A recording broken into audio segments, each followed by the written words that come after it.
Continuando no livro Missionários da Luz, capítulo 11, Intercessão. Estamos estudando a parte 17, temas dos livros de André Luiz, e acompanhando a seta, o segundo retângulo, ideia de impossibilidade. Esse tema é importantíssimo. E porque o nosso mentor Alexandre, com André Luiz, nesse capítulo 11, do livro Missionários da Luz, eles acompanham um caso complexo, desagradável, de um personagem, Raul, que ele assassinou o amigo dele para que ele pudesse se envolver com a mulher do amigo dele. E ele, assim, infelizmente, agiu. Matou o amigo dele, Noé. E o Raul, ao casar com a esposa do amigo dele, ele começou a ter auto-obsessões, viveu situações de culpa, remorso profundo, e, lamentavelmente, o Raul acabou com a vida pelo suicídio, dando um tiro no seu peito. E ele se viu no mundo astral, diante de espíritos vampiros, que levaram ele para o matadouro, um ambiente de vampirismo. Está no capítulo Intercessão, vários assuntos. E o Raul foi, infelizmente, vampirizado, absorveram dele o tônus vital, que é a vitalidade da vida, que é uma variável do fluido universal, a tal ponto que o Raul perdeu a memória, ficou semi-inconsciente após o suicídio.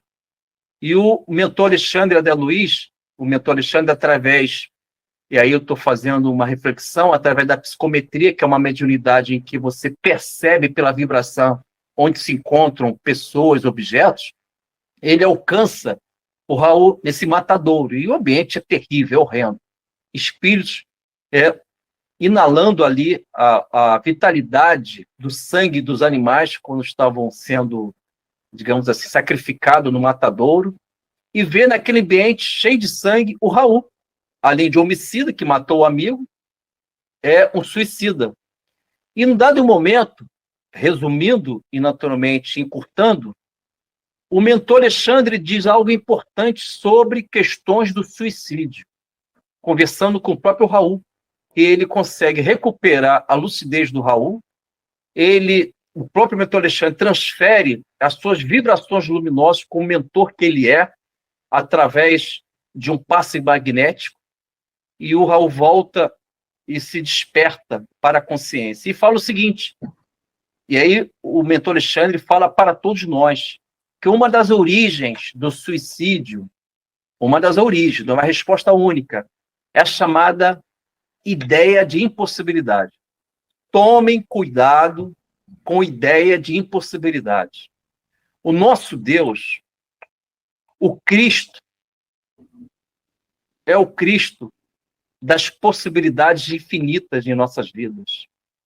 Se hoje o nosso céu não tem estrelas, podemos entender que o dia seguinte ele vai acontecer, o amanhecer, os seus raios solares.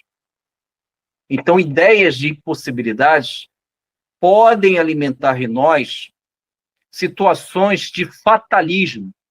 Fatalismo este que é mencionado em outro livro da Sra. André Luiz, no livro Libertação, em que um outro mentor chamado Gúbio dialoga com o chefe de uma organização criminosa, sombria, no umbral, chamado Gregório.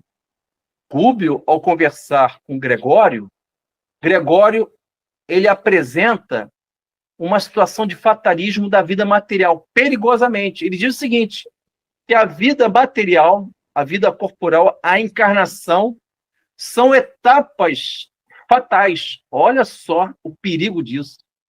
Porque se você acredita no fatalismo da vida material, não lhe dá possibilidade de superar problemáticas, situações que elas existem porque nós criamos em vidas passadas. Não existem vítimas no universo.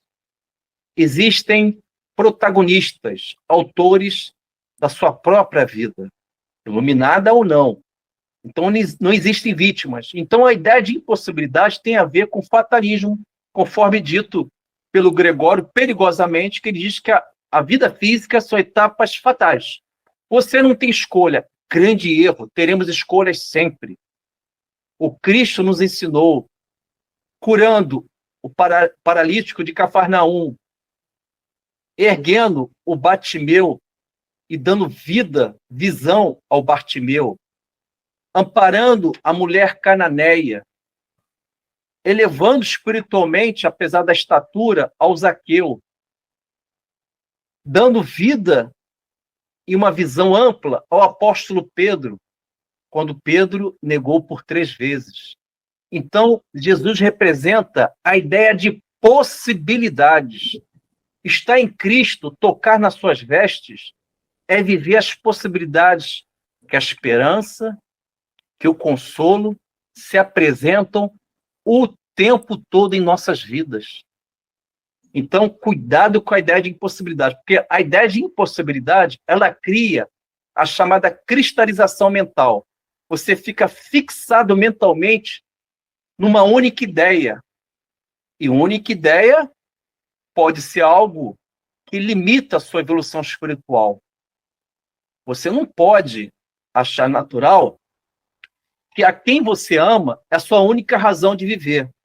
É claro que você ama o seu afeto, a sua esposa, seu filho, mas sua esposa, filho, são razões para viver. Como Cristo é a grande razão para a nossa vida, como Deus é a razão da nossa vida, como atividade intelectual, como a educação do espírito, são várias razões. Olha, possibilidades. Não limita as suas possibilidades em pessoas, em fatos, em momentos. Amplia a sua aura para que ela tenha um pouco de angelitude, para que o teu olhar tenha aquela luz que Jesus mencionou no seu evangelho, brilhe vossa luz. Então, o nosso mentor Alexandre, ele, ao dizer desta ideia de impossibilidade, ele está orientando todos nós que devemos deixar essas fixações mentais. Inclusive, recomendo a todos que existe um outro livro na série André Luiz, Nos Domínios da Mediunidade, o capítulo Em torno da fixação mental, que fala sobre fixação mental e estagnação mental. Elas nascem, tais estagnações, por essa ideia de impossibilidade. Então, eu posso me sentir estagnado, e aí pode vir uma depressão, pode se apresentar um pânico, pode criar, como diz também Calderaro, no livro No Mundo Maior, no capítulo Processo Redentor. Ele explica, cuidado com a introversão desequilibrada. O que significa isso, introversão desequilibrada? É quando você só aceita as suas colocações, você esquece o mundo que vive, você se isola. Existe o isolamento físico, e aí você se isola para não ouvir ninguém, e existe o isolamento mental. Você está com todos, mas você não se concilia com todos. Você não dialoga com todos, mas está ali presente fisicamente. Então ele fala que essa introversão desequilibrada faz com que você deixe de ter aquela condição sagrada na vida, que é o aprendiz. Somos aprendizes. Devemos entender que o grande planeta Terra é uma sala de aula, em que o professor é o Mestre Jesus, que a qualquer momento ele entra na sala quando é necessário. Mas se eu vivo uma introversão desequilibrada, isto é, eu me isolo com todos, fisicamente ou emocionalmente, aí eu evito essa condição de aprendiz, porque perigosamente eu dou uma alta importância daquilo que ainda não sou. E aí o orgulho toma minha mente. O egoísmo começa a determinar meu destino perigosamente. E com isso as obsessões passam a acontecer.